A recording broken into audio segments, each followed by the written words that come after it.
We're going to look a little bit at entitlement today. Today I wanted to begin by drawing your attention to that very American answer to holding nearly every food group in the palm of your hand, the hamburger. See, two competing companies seem to be duking it out to win the hearts of America. Burger King, which premiered the assertive slogan, "Have it your way," in the 70s, is currently promoting self-admiration and entitlement on its food wrappers. One proclaims, "You're special, and you deserve a special sandwich." In a cross-promotion with the NFL, Burger King also printed bags that said, "You are a BK champion. You eat to win. You grab life by the horns and food by the bun." Big bites, mighty wings, and eating face first are just a few moves in your MVP playbook. We salute you, champ, and every bite you take. Go on, eat like a champion. Yeah, we're getting praise from everywhere. I'm telling you what. Hardee's also has a new campaign in order to compete with McDonald's. Big Mac, they have created the Get What You Deserve campaign, which has a picture of their monster burger next to a Big Mac. You know what a Big Mac is? 3 pieces of bread in a Big Mac, right? And it says, what you evidently deserve, according to Hardee's, is 3 quarter-pound patties and 2 buns. Not just, Big Mac's 3 pieces of bread and 2 patties. Don't you deserve that? Have we lost our minds? We have come a long way since the frugality by necessity of the Great Depression. We have come even further, I'm afraid, from the "I'm okay, you're okay" self-proclaimed me decade of the 1970s. And we have arrived at a financial crisis, an exuberant debt load, both to our country and to most individuals in it, and consumerism replacing nearly every other American value. We have entered into what I have called the age of entitlement. Now, historically, entitlement meant having a social position or a claim to ownership granted by some legitimate authority. Having a title or being entitled meant having a clear claim to social rank or some piece of property, such as lord or duke, for example. But a legitimate authority grants that title.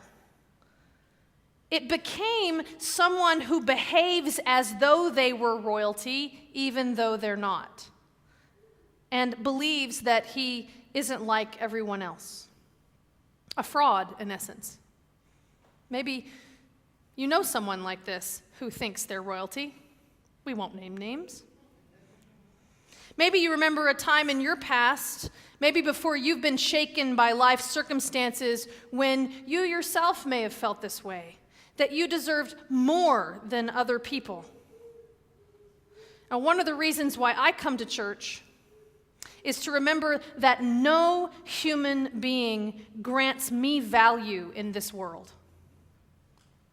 I come to church to remember that my value is between God and me.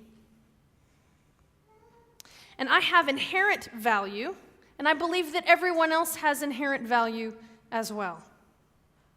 I come to church to remember that my titles may be something that I earned or something that I was granted, but that it does not make me any better than anybody else. See, our survival as a people actually depends on cooing babies and on helping people to shake this irrational belief that they deserve more than someone else. See, entitlement culturally destroys the practices of reciprocity. I know how to do computer repair, and you know how to work on a car, so I'll work on your car if you. That's helping each other out. and of obligation or duty to our fellow man and gratitude for what we have. Entitlement ruins those things. Now, I believe that the world would in fact be better if more people realize that they are one or a few bad choices away from losing their job, ending their relationship, or going to jail. That's not very happy on a Sunday morning, but it's true. I used to think a lot about those choice points, and I think that it did me some good. Now, I know this is dramatic, but when I would drive to school to teach in Dallas, I would drive past some really drug-infested neighborhoods, and I would think, I could, in fact, at this moment, choose to turn left here and go to that house, buy some heroin, and shoot it up right now. And everything in my life would change. And I would shake off my chills about that path not chosen. But it's kind of entitled of me to think that it's that simple, frankly. Because I had not made that choice. But this was, in fact, not just my choice alone. See, everything in my life up to that moment actually had helped to support me to make a different choice than going to that house and shooting up heroin. So it's much more than that one individual moment.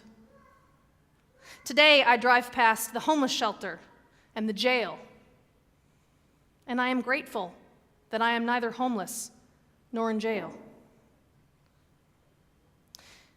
But you see, when we think about everything in our life up to that moment supporting us in making our choices, what I'm talking about is when I was born and to whom, my opportunities that I've had in my life, my friends, my brain chemistry, my psychology, and many of these data points were driven completely by chance.